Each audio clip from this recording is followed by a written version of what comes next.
Waouh, qu'est-ce que c'est trop bon la vie en Christ, disait le prophète Kobalade, pour ceux qui le connaissent. Mais moi j'aime vraiment la vie en Christ et vous pouvez vous poser la question, en quoi est-ce que c'est beau la vie en Christ? Et ce que je trouve incroyable, c'est d'entendre les nombreux témoignages de différentes personnes. Ah oui, on m'a fait la remarque qu'il faut que je mette mon micro bien proche. Donc si vous voyez qu'il descend un petit peu, n'hésitez pas à me faire la remarque. Non mais c'est vraiment les nombreux témoignages de personnes qui ont toujours tendance à m'impressionner. Et de voir comment le Seigneur utilise nos vies toutes simples pour se révéler de manière puissante et miraculeuse. Et honnêtement, il y a de nombreux témoignages qu'on entend ici au centre de vie, de nombreuses personnes qui vivent de témoignages. Et ce matin, si vous me le permettez, j'aimerais partager un témoignage que j'ai entendu personnellement. Il s'agit de Marine. Est-ce que Marine, tu m'autorises à partager ton témoignage? Cool, heureusement, parce que sinon tu plombais mon message.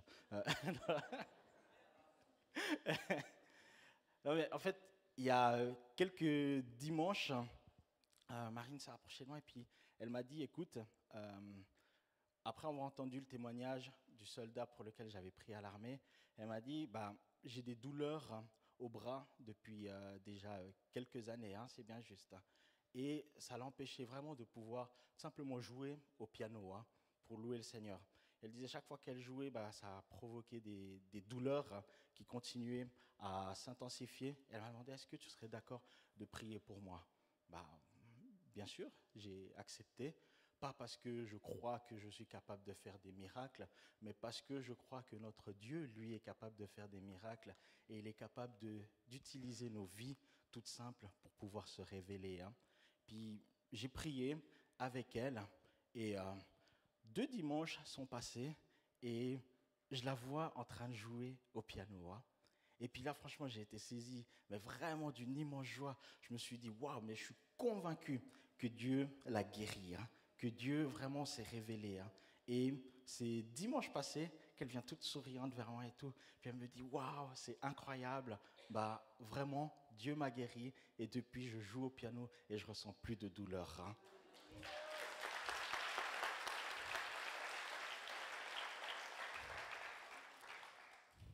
Marine pourra attester du témoignage, c'est véridique.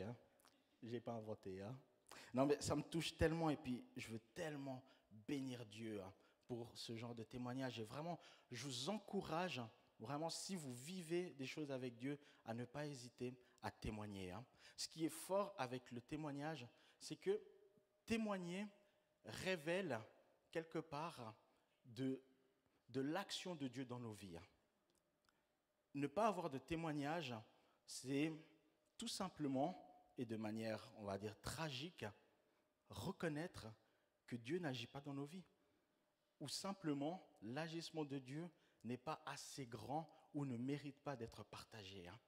Donc c'est pour ça que je vous invite, plus que tout, toutes les petites actions, même si vous allez, je sais pas moi, à la Migros, vous priez pour une place de parking et tout d'un coup, vous trouvez une place de parking, témoignez, c'est un témoignage. Il n'y a pas de petit ou de grand miracle. Avant d'entamer mon message, je vous invite tout simplement à fermer les yeux et on va prier. Seigneur, je te bénis pour ce moment. Je remets ce temps entre tes saintes mains.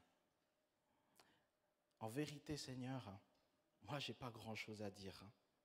Mais toi, tu as beaucoup de choses à dire. Et je te laisse parler à chacun, Seigneur. Tu connais le besoin de chaque personne, tu connais le cœur de chacun. Laisse que ta parole, Seigneur, puisse leur parler. Et plus que leur parler, Seigneur, laisse qu'elle puisse agir dans leur vie. Et répondre, Seigneur, aux aspirations que tu as, Seigneur, pour cette Église et pour ton peuple. Dans le nom de Christ Jésus. Amen. Amen. Yes. Mon message aujourd'hui va se porter un petit peu plus sur la mentalité suisse. entre guillemets. Oui, en fait, j'ai eu quelques discussions sur la mentalité suisse, sur comment on est en tant que Suisse, qui m'ont pas mal inspiré. Je parlais avec une de mes collègues à Campus pour Christ, qui s'appelle Monique, et elle me partageait le moment où elle faisait une école biblique à l'étranger, et en fait, elle se sentait pas hyper bien. Genre, quand à chaque fois, les professeurs ou comme ça, ils demandaient la prière, qu'est-ce qu'un veut qu'on prie pour lui, ou ainsi de suite, à chaque fois, en fait, elle n'osait jamais se lever puis demander la prière. Et elle se disait, ouais, mais c'est bizarre, j'ai l'impression que Dieu, il n'agit pas dans ma vie. J'ai l'impression que, voilà, il y a quelque chose que je manque dans ma vie avec Dieu. Puis elle a prié, puis elle a dit, mais Dieu, parle-moi, dis-moi, qu'est-ce qui se passe? Et Dieu va lui dire, tu sais, Monique, tu es un peu trop suisse. Et elle a dit, comment ça? Elle a dit, tu es trop suisse. C'est que, en fait, tu as l'impression de déranger les autres. Tu as l'impression que tu gênes les autres. C'est pour ça que quand on demande la prière, tu ne veux pas te lever parce que tu te dis, oh, bah, encore Monique qui demande la prière, encore Monique qui dérange. Et c'est tellement fou à quel point nous, en tant que Suisses, on a parfois tendance à croire qu'on dérange, tu vois. Tu peux être par exemple au restaurant, tu vois un cheveu dans ta soupe, très souvent, tu vas préférer enlever le cheveu dans la soupe et boire cette soupe plutôt que de dire excusez-moi, il y a un cheveu dans ma soupe, vous me changez cette soupe tout de suite. Tu te dis non, je ne veux pas faire l'objet d'un scandale. C'est qu'un cheveu après tout. Buvons la soupe. Moi, vous savez, on va dire j'ai été un petit peu guéri de cette mentalité grâce à mon épouse. Par exemple, moi, j'avais tendance, s'il y a quelque chose administrativement qui ne va pas ou comme ça et tout, il ne faut surtout pas élever la voix et puis dire ça ne va pas. Il ne faut surtout pas appeler le département en question pour se plaindre et puis gueuler. Puis souvent, ma femme me disait, mais non, bah, si tu ne le fais pas, donne-moi le téléphone et puis je le fais et puis je les remets bien en ordre. Puis moi, j'étais là, mais pourquoi tu veux faire ça? Pourquoi tu veux déranger les gens? Bah, c'est leur travail peut-être. Mais ce qui était intéressant dans la discussion par rapport à la mentalité, justement la mentalité qu'on a en Suisse, c'est que j'ai eu aussi une autre discussion sur la mentalité, puis qui était un petit peu plus axée sur le travail. Le travail. C'est vrai que nous, en tant que Suisses, on est reconnus comme aimant un petit peu plus le travail. Pour ceux qui vivent de l'autre côté de la frontière, ils peuvent vous le confirmer. Mais on est connu pour ça. Et bien souvent, j'ai entendu tellement de témoignages et tellement de personnes qui racontent comment le travail peut facilement devenir une idolâtrie dans la vie des gens. Et moi, je me suis posé la question, je me rends compte qu'en même temps, de plus en plus de personnes travaillent, on a besoin de plus en plus de sécurité, mais de manière paradoxale, c'est étonnant de voir comment aussi le nombre de burn-out augmente. Statistiquement, j'ai connu tellement, mais tellement, c'est tellement fou, rien qu'en Suisse romande, le nombre de pasteurs qui finissent en burn-out, ou le nombre de personnes que tu entends parler qui te disent j'ai vécu soit un burn-out ou quelque chose comme ça. Et puis moi-même, il y a une période où j'étais vraiment mal et j'étais limite au bord du burn-out. Et je me suis posé un petit peu les questions, qu'est-ce qui fait qu'on vive ce genre de situation? Qu'est-ce qui fait qu'on est autant attaché à notre sécurité? Et je me rends compte que derrière la sécurité, derrière une forme d'idolâtrie, il y a toujours quelque part une peur qui se cache. Et ce que je me rendais compte, moi, pour ma part, c'est qu'il y avait une peur de dépendre de quelqu'un. Vous savez, pendant cette période de Covid, on a remarqué que même les Suisses, malgré la situation difficile, prenaient beaucoup plus de temps à oser demander, par exemple, de l'aide sociale. Parce qu'il y a une peur intrinsèque de dépendre de quelqu'un. Et moi, j'avais personnellement cette peur de devoir dépendre de quelqu'un, d'avoir l'impression que je suis une charge pour soit la société ou soit pour quelqu'un. Et ce que je trouve en même temps étonnant, c'est que la Bible nous demande de dépendre pleinement de Dieu et de l'Esprit. Et ça vient quelque part en confrontation avec notre mentalité, on va dire, petit Suisse, où d'un côté, on n'a pas tant envie de dépendre des gens, mais en même temps, on nous invite à dépendre pleinement du Saint-Esprit. Hein. Et qu'est-ce que ça veut dire concrètement dépendre de Dieu dans nos vies, hein? Et un jour, j'avais cette discussion, hein, avec un jeune que j'encadre du Valais qui s'appelle Dylan Pinto. C'est vraiment, on a un rapport les deux depuis quelques années, je dirais un petit peu à la Paul et Timothée. Hein. Lui représente Timothée et moi Paul. Non mais on a ce rapport un petit peu de discipulat, de redevance, de redevabilité, pardon, l'un envers l'autre. Et on discutait et on parlait vraiment de quelque chose d'assez profond. Hein. Et il me disait, il a 20 ans, hein, il me disait, mais tu sais Harris, j'ai l'impression que j'ai rien accompli encore dans ma vie. Hein. Puis j'étais là, pardon? J'étais là, j'ai dit, attends, on va faire les comptes. Tu es un jeune de 20 ans. Tu es déjà cadre à UBS, pour commencer. Hein. De deux, au Valais, tu as organisé un événement à ton jeune âge qui a réuni à peu près 150 jeunes. Tu as été proposé pour être pasteur jeunesse des différentes églises en Valais, hein, à seulement 20 ans. Hein. Et tu fais encore bien des choses qui m'étonnent et tu me dis que tu n'as rien accompli dans ta life. Hein. En fait, explique-moi. J'ai dit, tu sais, j'ai des amis qui ont 30 ans ou qui ont plus et qui n'ont peut-être pas la stabilité que tu as. Ils ne peuvent pas peut-être aujourd'hui prendre un appartement s'ils le veulent. Si toi, tu décides demain de quitter chez toi et de prendre ton appartement, tu as la possibilité de le faire. Hein. Alors, du coup, explique-moi qu'est-ce qui te vient dans la tête et qu'est-ce qui te fait dire que tu n'as absolument rien accompli à seulement 20 ans, tu vois. Et là, on commence un petit peu à parler et tout. Et puis, il commence de plus en plus à m'ouvrir son cœur. Hein. Et ce que je me rends compte, c'est, il a bien entendu des frères qui ont très bien réussi dans l'immobilier, qui roulent en Porsche ou je ne sais pas quoi, tout ça, etc.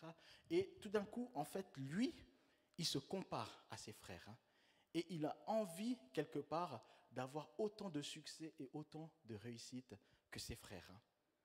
Et là, je lui dis, mais gars, il faut comprendre une chose. Hein.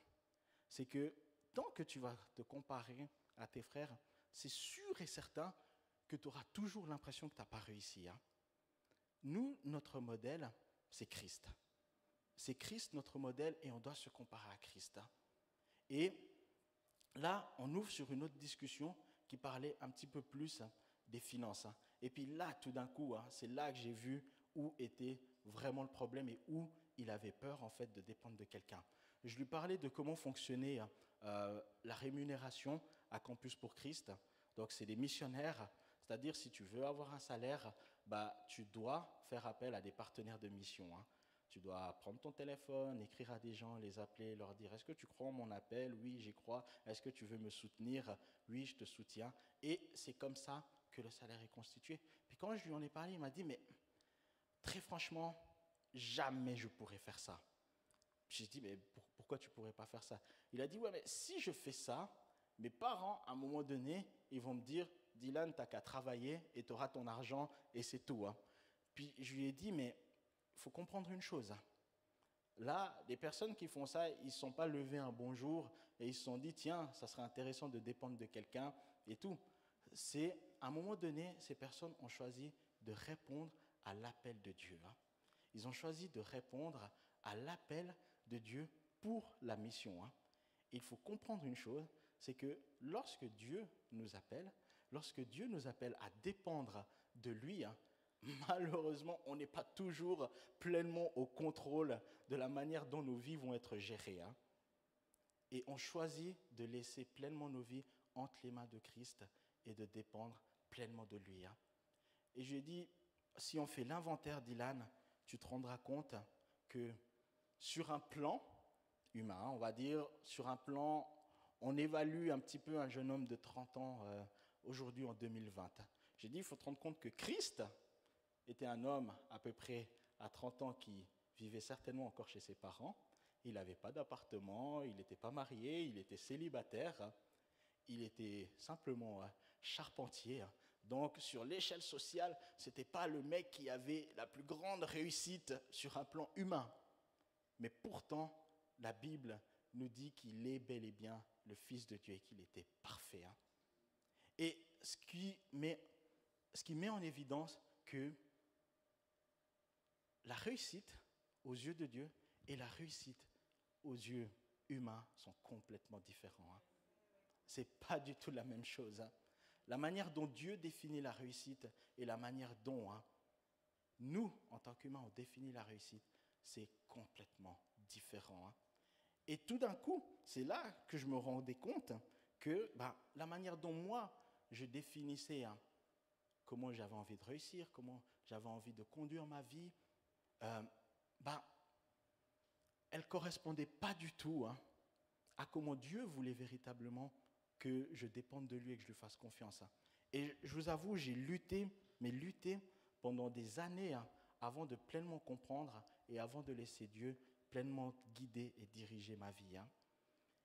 Et je pense que cette peur, elle est intrinsèque. Cette peur, elle existe en Suisse, particulièrement parce que dépendre de quelqu'un, je pense, ça nous fait peur. Est-ce que des gens ici sont complètement en confiance dans le fait de dépendre des autres et tout? Vous pouvez lever la main si vous n'êtes pas d'accord avec moi. Mais je pense que c'est une vérité. On a une peur intrinsèque de dépendre de quelqu'un et de dépendre pleinement de Christ.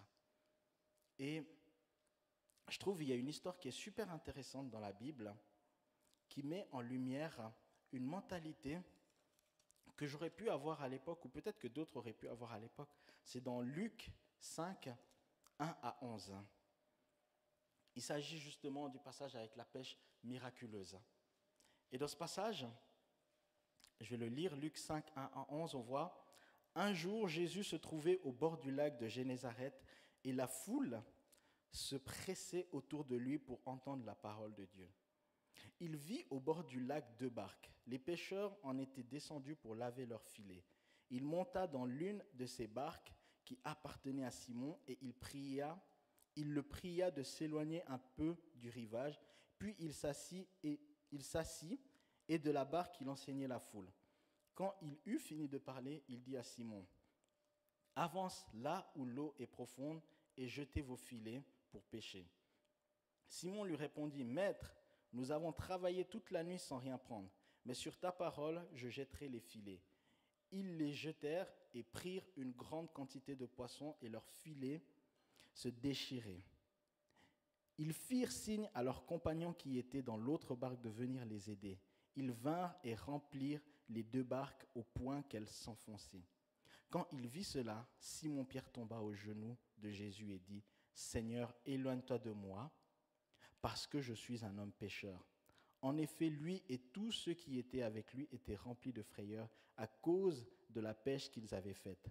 Il en allait de même pour Jacques et Jean, les fils de Zébédée, les associés de Simon. Jésus dit à Simon, « N'aie pas peur, désormais tu seras pêcheur d'hommes. » Alors ils ramenèrent les barques à terre, laissèrent tout et le suivirent. Ce que je trouve incroyable dans ce passage, c'est, moi quand je lis ça, je me dis, purée, Pierre, il avait un business de poissonnerie, tu vois. Il était pêcheur, il avait son business. Et là, tout d'un coup, Jésus débarque, il lui dit, pêche là, et là, son business, mais il prend une ampleur incroyable. Pierre, limite, il devient la star du village en termes de business. Moi, limite, je me dis, purée, Dieu est bon. J'ai galéré dans mon business pendant longtemps et maintenant, Jésus est venu et il solutionne mon business. Je vais continuer là parce que j'ai du succès. Grâce à Jésus, j'ai du succès dans mon business. Et parfois, tu vois, j'ai eu tendance à réfléchir de cette manière. À réfléchir de la manière de dire, Jésus, c'est cool pour augmenter en succès, en efficacité, et ainsi de suite. À l'époque, quand j'étais footballeur, je vous assure, quand j'ai accepté Jésus, je pensais très sincèrement que j'allais continuer à faire du foot, et puis grâce à Jésus, j'allais être encore meilleur dans le foot, et puis que j'allais avoir encore plus de succès. Et malheureusement, Jésus m'a invité à renoncer au football et à le suivre comme Pierre et ses camarades. Et je me dis que parfois, on peut avoir cette attitude où on n'a pas forcément envie de suivre Jésus, on n'a pas forcément envie d'avoir le même succès, enfin de vivre la définition de Dieu en termes de succès. Là, à ce moment-là, je me dis, mais ça doit être limite frustrant pour un gars comme Pierre. Ça se pourrait que cette pêche-là, il en a rêvé toute sa vie et il n'a jamais pêché du poisson de cette manière. Et pourtant, Jésus ne va pas l'inviter à continuer dans cette voie-là. Il va lui dire, tu as vu sur le plan humain le succès que tu peux avoir. Maintenant, suis-moi et tu vas voir sur le plan du vin le nombre de succès que tu pourras avoir. Et ça, c'est tellement fou. Et pour cela, ça demandait à Pierre un truc juste incroyable. C'est sortir de sa zone de confort. Et Pierre, je dirais, sa vie est caractérisée vraiment par ce mot, sortir de sa zone de confort. Et on va prendre un autre passage dans Matthieu 14, 22, 33. Dans Matthieu 14, 22, 33, il s'agit justement de l'anecdote où Jésus marche sur l'eau.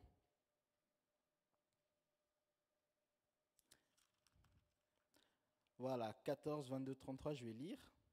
Aussitôt, après, Jésus obligea les disciples à monter dans la barque et à le précéder sur l'autre rive pendant qu'il renverrait la foule.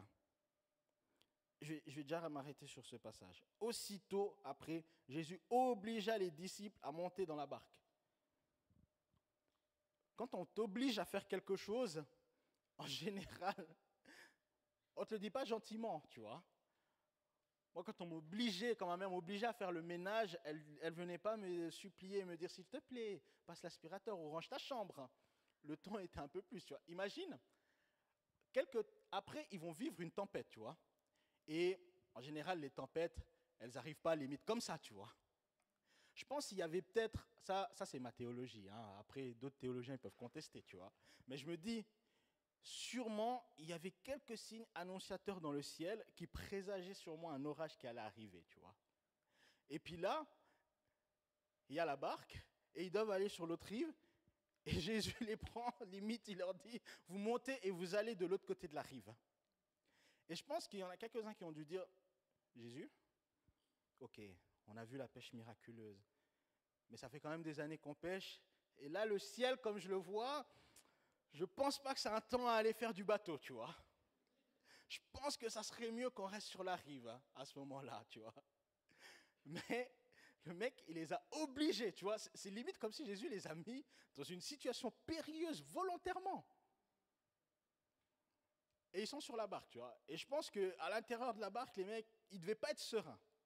Ils devaient un peu s'inquiéter. Et on continue le passage. Ah, que je me retrouve. Ah, voilà. Quand il eut renvoyé, il monta sur la montagne pour prier à l'écart. Déjà, ça c'est fort, hein. Il les oblige à monter sur là et lui, il va tranquillement sur la montagne prier, tu vois. Advienne que pourra, quoi.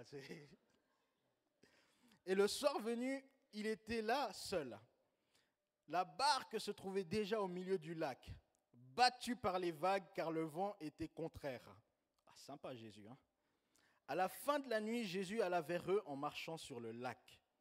Quand les disciples le virent marcher sur le lac, ils furent affolés et dirent « C'est un fantôme !» Et dans leur frayeur, ils poussèrent des cris.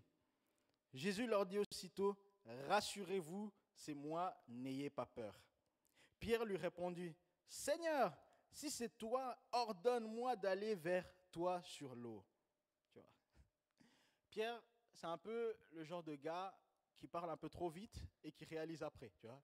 T'as toujours ce genre de pote, tu vois, qui est chaud pour rien, tu vois. Quand il y a une bagarre, il dit c'est bon, laissez-moi aller et tout, et quand il arrive, bam, il se fait cogner et il comprend, tu vois. T'as toujours ce genre de pote, tu vois, qui est toujours pressé hein, et qui réfléchit après, tu vois. Je pense que Pierre, sur le moment, il a dit Seigneur, ordonne-moi d'aller sur l'eau et je viens. Après, il a dit mince,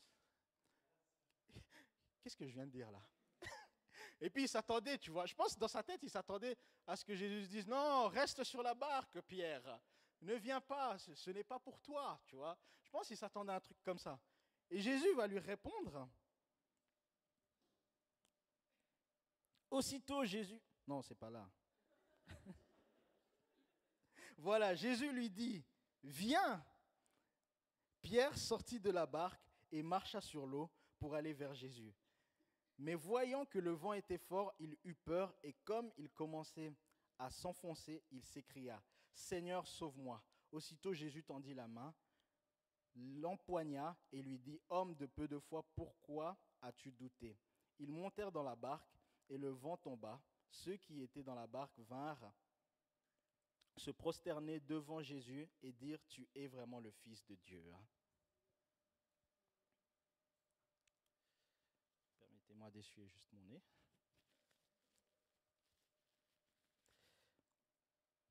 En fait, ce que je trouve fort avec ce passage, et quand je parle de zone de confort, c'est que la barque, là, elle représente la sécurité. Elle représente là où les disciples ont pied, là où les disciples, entre guillemets, ont un brin de sécurité et un brin de maîtrise. Mais en même temps, je trouve que ça ressemble tellement à nos vies, parce que là où ils sont convaincus, quelque part, d'être en sécurité dans ce bateau, un coup de vent peut faire chavirer le bateau et tout est fini. Et dans nos vies, parfois, on est tellement convaincus qu'on est en sécurité, que notre emploi est en sécurité, que notre santé est en sécurité, que notre compte en banque, notre mariage, toutes ces choses sont en sécurité. Et parfois, on ne réalise pas, et souvent, dans ces circonstances, c'est des domaines où on peut facilement mettre Jésus de côté.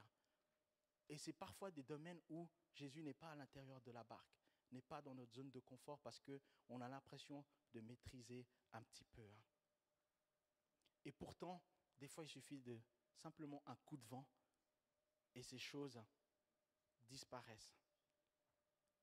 Et ce qui est fort, c'est que Pierre, je pense, dans ce moment, il a compris qu'il avait plus de sécurité avec Jésus sur l'eau que de sécurité sans Jésus dans la barque. Et c'est pour ça que Pierre va dire, il a compris que tant que je suis avec Jésus, que je sois sur l'eau ou pas, je suis en sécurité. Mais tant que je suis sans Jésus, que je sois dans un bateau, je suis en danger. Seigneur, ordonne-moi de venir vers toi, si c'est toi. Et Jésus va dire, viens.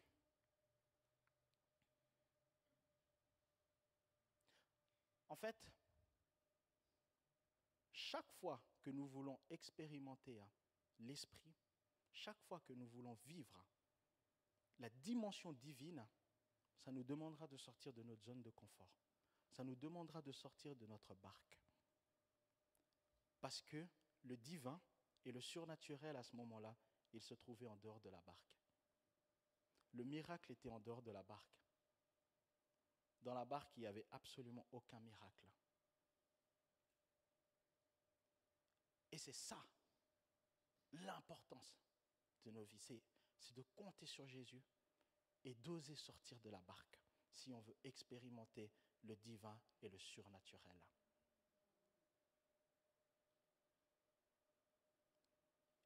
Et je sais que c'est pas évident, c'est pas facile. Combien, purée, j'ai des témoignages, des choses qui m'ont demandé de sortir de la barque. Et sur le moment, je vous assure, vous n'êtes pas joyeux sur le moment. Mais pourtant, vous pouvez compter sur la main de Dieu. Et ce que je trouve fort, c'est que, en sortant sur la barque, je pense que Pierre avait tout simplement compris que ça relevait que du miracle qu'il puisse marcher sur l'eau. Je ne pense pas qu'il s'est dit, ouais, c'est bon, quoi. Là, marche sur l'eau, niveau 2.0, c'est moi, quoi. Mais ce qui est fort, c'est que même lorsque Pierre a douté, même si ce n'était pas parfait, il a pu compter sur Jésus pour venir le secourir. Et je pense que des fois, on se met un petit peu beaucoup trop de pression de vouloir laisser Dieu diriger nos vies. Parce que même si, comme Pierre, on chavire, tant qu'on aura essayé, tant qu'on aura tout donné pour sortir de notre zone de confort, on pourra compter sur Jésus.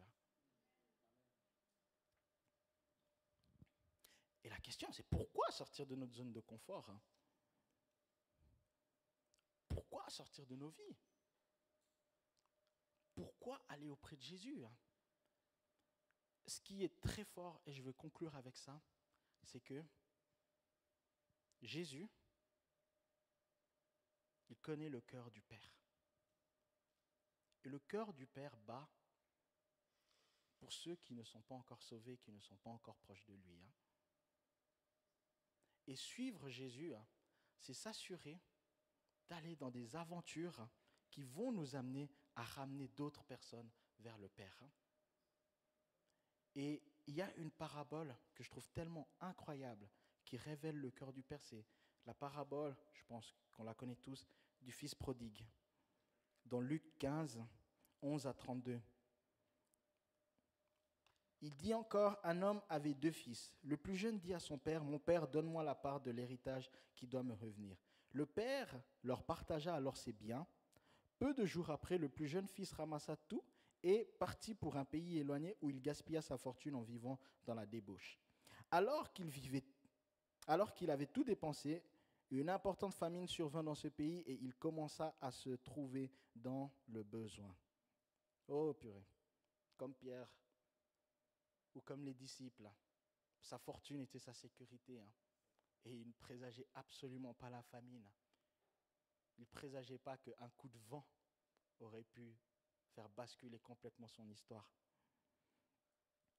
Il alla se mettre au service d'un des habitants du pays qui l'envoya dans ses champs garder les porcs. Il aurait bien voulu se nourrir des caroubes que mangeaient les porcs, mais personne ne lui en donnait. Il se mit à réfléchir et se dit, combien d'ouvriers chez mon père ont du pain en abondance et moi ici je meurs de faim. Je vais retourner vers mon père et je lui dirai, Père, j'ai péché contre le ciel et contre toi. Je ne suis plus digne d'être appelé ton fils. Traite-moi comme l'un de tes ouvriers. Il se leva et alla vers son père. Alors qu'il était encore loin, son père le vit et fut rempli de compassion. Il courut se jeter à son cou et l'embrassa. Je trouve, mais il faut tellement de courage dans cette situation. Pour se dire, je vais retourner près de mon père, malgré ce que j'ai fait. Et même si mon père ne me considère plus comme un de ses fils, mais au moins là-bas, tout comme Pierre, je serai mieux en tant qu'ouvrier chez mon père qu'en tant que fils pauvre indépendant dans la famine. Le fils lui dit, Père, j'ai péché contre le ciel et contre toi, je ne suis plus digne d'être appelé ton fils. Mais le père dit à ses serviteurs, apportez vite le plus beau vêtement et mettez-le lui. Passez-lui un anneau au doigt et mettez-le lui. Des sandales aux pieds, amenez le veau qu'on a engraissé et tuez-le. Mangeons et réjouissons-nous, car mon fils que voici était mort et il est revenu à la vie. Il était perdu et il est retrouvé et ils commencèrent à faire la fête. Or, le fils aîné était dans les champs. Lorsqu'il revint et approcha de la maison, il entendit de la musique et des danses. Il appela un des serviteurs et lui demanda ce qui se passait. Le serviteur lui dit, ton père est de retour et ton père a tué le veau engraissé parce qu'il l'a retrouvé en bonne santé. Le fils aîné se mit en colère et il ne voulait pas entrer. Son père sortit le supplier d'entrer, mais il répondit à son père, voilà tant d'années que je suis à ton service sans jamais désobéir à tes ordres et jamais tu ne m'as donné un chevreau pour que je fasse la fête avec mes amis. Mais quand ton fils est arrivé, celui qui a mangé tes biens avec des prostituées, pour lui tu as tué le veau engraissé. Mon enfant, lui dit le père, tu es toujours avec moi et tout ce que j'ai est à toi. Mais il fallait bien faire la fête et nous réjouir parce que ton frère que voici était mort et il est revenu à la vie, il était perdu et il est retrouvé. Dans ce passage, on voit un enfant qui n'a absolument pas compris le cœur de son père. Le père, quand il a vu le fils arriver, on nous dit qu'il s'est empressé et il a couru pour l'embrasser. Moi, je pense que ce père, chaque jour, certainement, il devait sortir de la maison, regarder si son fils n'allait pas revenir. Je pense que le cœur de ce père était tellement meurtri de savoir un de ses enfants perdus que tous les jours, il devait guetter et surveiller si son fils n'allait pas revenir. Et ce qui est incroyable, c'est que l'autre fils, il a toujours été avec le père, mais il n'a absolument pas compris le cœur du père. Il n'a absolument pas compris que le cœur du père bat pour le frère perdu. Imaginez un instant si ce frère-là avait dit à son père, « Papa, je vois combien tu es tourmenté par le départ de mon frère.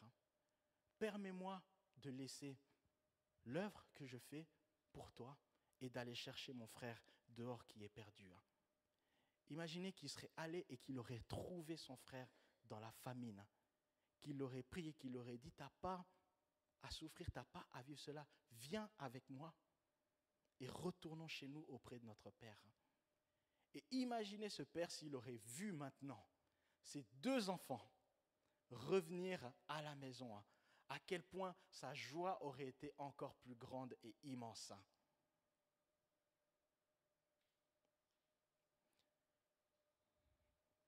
Ce fils-là, il a choisi de rester dans sa zone de confort.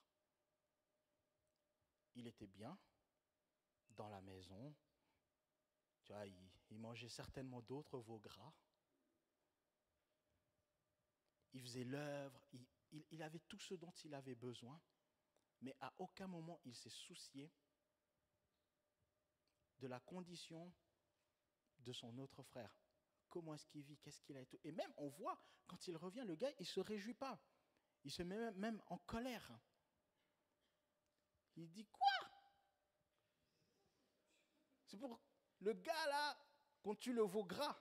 Moi, je pense que sûrement, pendant longtemps, il devait attendre le veau gras là. Il devait se dire, ça sera pour moi. Donc c'est pour ça, je pense, que ça l'a mis en colère. Le gars, il devait aimer manger parce que vu comment il s'est énervé, même je pense, tout le monde, je pense, tous les serviteurs de la maison savaient que non, il aime le veau gras là. C'est pour ça que le serviteur lui a dit, ils ont tué le veau gras.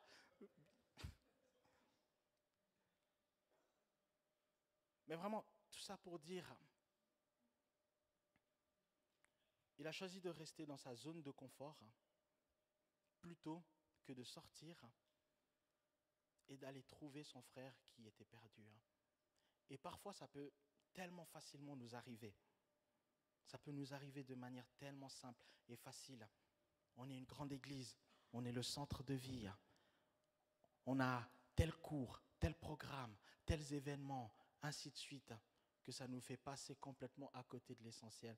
Le cœur du Père bat pour les perdus. Ça nous fait même passer à côté de l'essentiel dans nos propres vies. Pourquoi est-ce que le cœur du Père bat pourquoi dans ma propre vie? Est-ce que je suis dans la barque sans Jésus ou est-ce que je suis en train d'essayer de marcher sur l'eau avec Jésus? C'est la question que j'aimerais vous laisser. Est-ce que tu es dans la barque avec un semblant de sécurité sans Jésus? Ou est-ce que tu es en mouvement? Ou est-ce que tu veux marcher sur l'eau avec Jésus?